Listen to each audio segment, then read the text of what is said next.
এই বলুন হিন্দুর বাচ্চা মোদির বাচ্চা আছে। কেন মামলাটা করেছিল, কি মনে হয়েছিল? মামলা করেছিলাম, বাবরি মসজিদ দ্বিতীয়বার করতে চলেছিলেন হুমায়ুন কবির সাহেব, তাতে কোনো সমস্যা নেই, আমি শুনে খুশি হয়েছিলাম।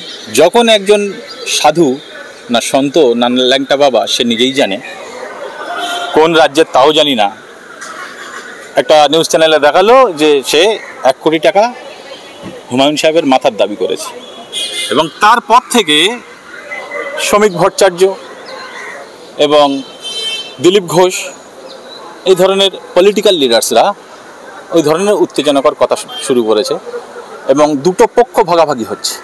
দেখলাম সাম্প্রতিক অতীতে মুর্শিদাবাদে দাঙ্গার ইতিহাস আছে, সাধারণ মানুষ ব্যাপকভাবে ক্ষতিগ্রস্ত, আবারও একটা ক্ষতি হতে পারে। অথচ সংবিধান বা সুপ্রিম কোর্টের রায়ে কোথাও উল্লেখ নেই যে দ্বিতীয়বার বাবরি মসজিদ করা যাবে না। এটা আমি গতকালও বিভিন্ন সংবাদ মাধ্যমে বলেছি। তাহলে তারা গা জোয়ারি করে কিভাবে বলতে পারে যে বাবরের নাম মিটিয়ে দেবো, বাবরের নামে দ্বিতীয়বার মসজিদ হতে পারে না, আমরা করতে দেব না?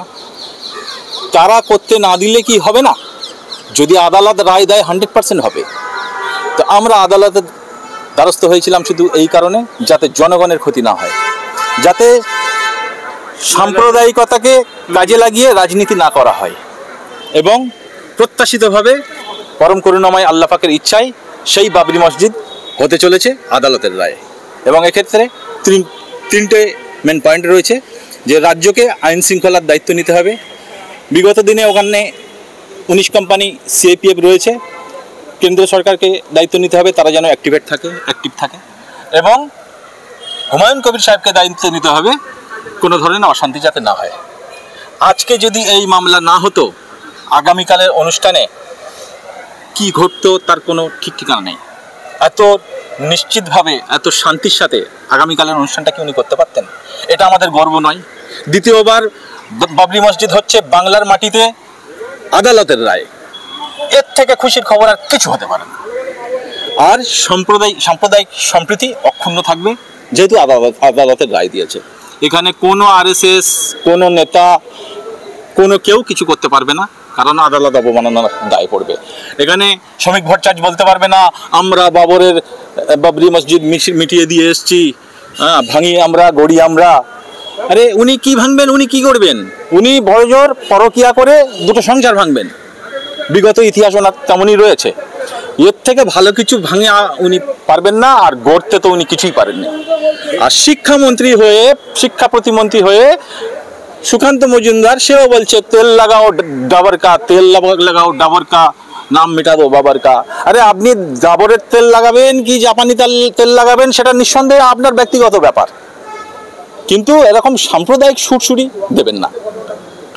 তাই আমরা যে মামলা করেছিলাম, যে আশা পোষণ করে মামলা করেছিলাম, মহামান্য কলকাতা হাইকোর্ট খুব প্রত্যাশিতভাবে খুব ভালো রায় দিয়েছেন, যাতে এই অনুষ্ঠানটা কন্টিনিউ হয় এবং এই নির্দেশের মাধ্যমে শান্তি শৃঙ্খলা বিঘ্নিত না হয়।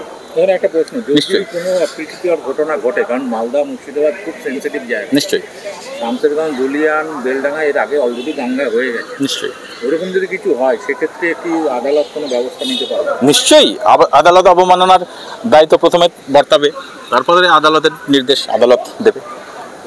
আপনি মূলত ল অ্যান্ড অর্ডার ঠিক রাখার জন্য আপনি অবশ্যই, কারণ আমি 5 ওয়াক্ত নামাজি মুসলিম একজন, এবং ইসলামের আলোকে বিভিন্ন কিছু ব্যাখ্যা আমার জানা রয়েছে। আমি গবেষণা করি রীতিমতো, শুধু ইসলাম ধর্ম নয়, ইসলাম, খ্রিস্ট এবং হিন্দু ধর্মের উপরে আমি 6 বছর গবেষণা করেছি।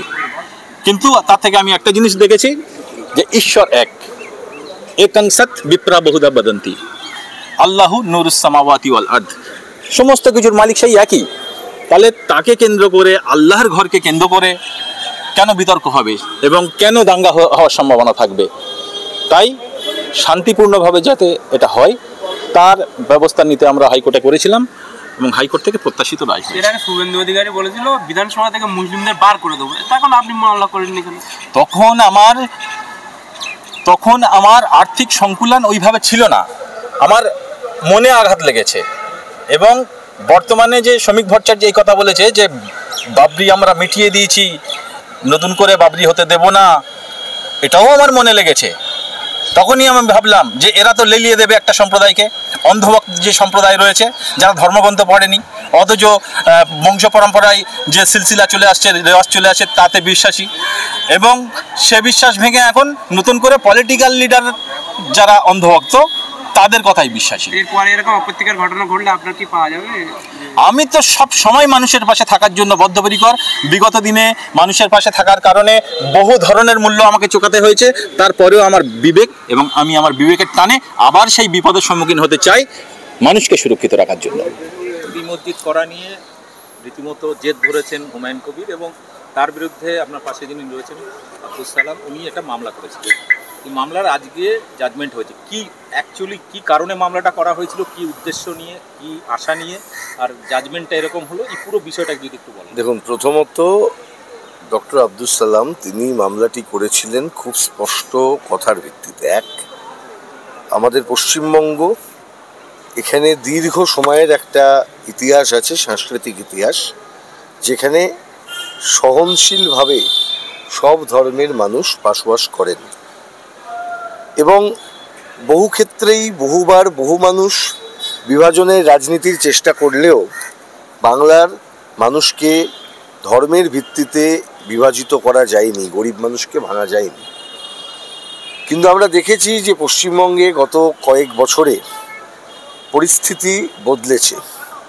পশ্চিমবঙ্গের রাজনীতিতে ধর্মের একটা জায়গা অদ্ভুতভাবে ঢুকেছে, অনুপ্রবেশ যাকে আমরা বলি, রাজনীতিতে ধর্মীয় অনুপ্রবেশ, যার ফলে দেখা যাচ্ছে রাজনীতিতে আমাদের যে বেঁচে থাকার জন্য জরুরি যে সমস্ত ইস্যুগুলি আছে বা রাজনীতির উপাদানগুলি আছে, সেই উপাদানগুলি নিয়ে আলোচনা বা চর্চার বদলে রাজনৈতিক ক্ষেত্রটাকে দখল করে নিচ্ছে মন্দির হবে না মসজিদ হবে, মসজিদ হবে না মন্দির হবে, আল্লাহ আগে না ভগবান আগে, রাম আগে না দুর্গা আগে, কালী আগে নাকি আল্লাহ আগে, এই চলছে। আমি একটা কথা খুব স্পষ্টভাবে বলি, আমরা রামকৃষ্ণের বাংলার লোক, আমরা লালনের বাংলার লোক, আমরা এই মিশ্র সংস্কৃতির বাংলার মানুষ, যেখানে রবীন্দ্রনাথ বলেছিলেন যে আমাদের সংস্কৃতি হচ্ছে সমস্ত ভাষা, সমস্ত ধর্মকে এক জায়গায় মিলিয়ে নিয়ে অ্যাসিমিলেট করে আমাদের সংস্কৃতিটাকে এগিয়ে নিয়ে যেতে হবে, এটা বহমান একটা ধারা। আমরা এই ঐক্যে বিশ্বাস করি, রবীন্দ্রনাথ নজরুলের সংস্কৃতিতে বিশ্বাস করি। সেখানে সেই বাংলায় আমাদের খুব কষ্ট হয় যখন কোনো দেখা যায় যে বিধানসভার কোনো সদস্য, নির্বাচিত সদস্য, তিনি বলছেন আমি 70% অমুক ধর্মের মানুষকে কেটে ভাগীরথীতে ভাসিয়ে দেবো। আবার উল্টো দিক থেকেও আমরা, এটা আমাদের ঘেন্না লাগে যখন আমরা দেখি রাজ্যে বিধানসভার বিরোধী দল নেতা গিয়ে যখন ওই আমাদের কাশ্মীরে যখন সন্ত্রাসবাদী হামলা হলো, সেখানে একজন শহীদ হয়েছেন, মারা গেছেন, তার পরিবার, তার স্ত্রী, তার কোলে ছোট শিশু শ্মশানের মধ্যে যখন রয়েছেন তার শেষকৃত্যের আগে, বাচ্চাটাকে টেনে নিয়ে এই বলুন হিন্দুর বাচ্চা মোদির বাচ্চা আছে, আমাদের কষ্ট লাগে। এটা বাংলা নয়, এটা বাংলা সংস্কৃতি নয়, আমাদের চেনা বাংলা নয়। আমি নিজে মুর্শিদাবাদের ঘটনাক্রম আমি ফলো করেছিলাম আপনাদের মতন। আপনাদের মনে আছে 2024 সালের এপ্রিল মে এই সময়টাতে ওই ওয়াকফ সংশোধনী বিলের বিরুদ্ধে যখন প্রতিবাদ হচ্ছিল, সেই প্রতিবাদে উপর যে আক্রমণ হয়েছিল পুলিশের দ্বারা, সেখানে গুলি পর্যন্ত চলেছিল, একজনের মৃত্যু হয়েছিল, পরের দিন 2 জনের মৃত্যু হয়েছিল। আমরা দেখেছি মুর্শিদাবাদ জেলায় প্রত্যেক বছর এই দাঙ্গা, ছোটোখাটো ঘটনাকে কেন্দ্র করে দাঙ্গা লাগে, রাজনৈতিক নেতারা বক্তব্য রাখেন, উস্কানি দেন, এবং তারপর দিনের শেষে গরিব মানুষ মরেন, গরিব মানুষকে জেলে ভরা হয়।